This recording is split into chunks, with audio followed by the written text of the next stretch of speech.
In 2015, lawyer Jesus Nicardo Falces III urged the High Court to declare as unconstitutional Articles 1 and 2 of the Family Code of the Philippines, which define and limit marriage as between man and woman.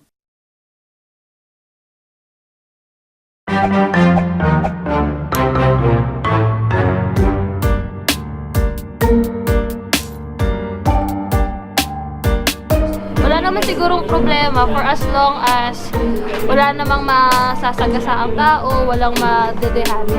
Kung equality naman, sang-ayon naman ako doon sa same-sex marriage. Kaso, siguro sa side ko, hindi. Kasi I do believe in the saying pa rin na sa mata ng Panginoon, ang lalaki ay para sa babae at ang babae para sa lalaki. Hindi. Lalaki ako, tol! Siyempre, sang-ayon na po. Kaligayahan namin yun. Hindi. Kasi ang babae para lang sa lalaki at ang lalaki para lang sa babae. Kapal mo Hindi. Sa Bible, hindi inaalaw ng God yung ganung relationship. Hindi ako sang-ayon. Bilang Katoliko, kailangan natin gampanan kung ano man yung nakasaad sa Biblia. Siyempre naman, oo. Para sa amin, kailangan ikaw yung mahalin siya ka, mahalin din ang ibang tao. Kaya, niniwag ka sa same-sex marriage kasi yun yung magpapasaya din sa amin. Kung ang Bible yung pagbabasihan natin, bawal talaga siya.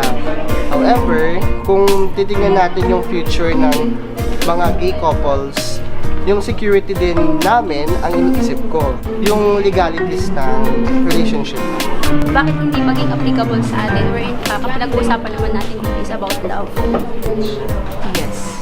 Oo, sang-ayon. Kasi lahat naman, may different paniniwala. And if decision nila yon na magmahal or something like makipag-commit sa kapwa nila lalaki, it's their decision. So now we wait. If this chance to be heard will pave the way for the law to be changed and lives to be liberated. Ako gusto ko same-sex marriage. Ang problema, we'll have to change the law. But we can change the law.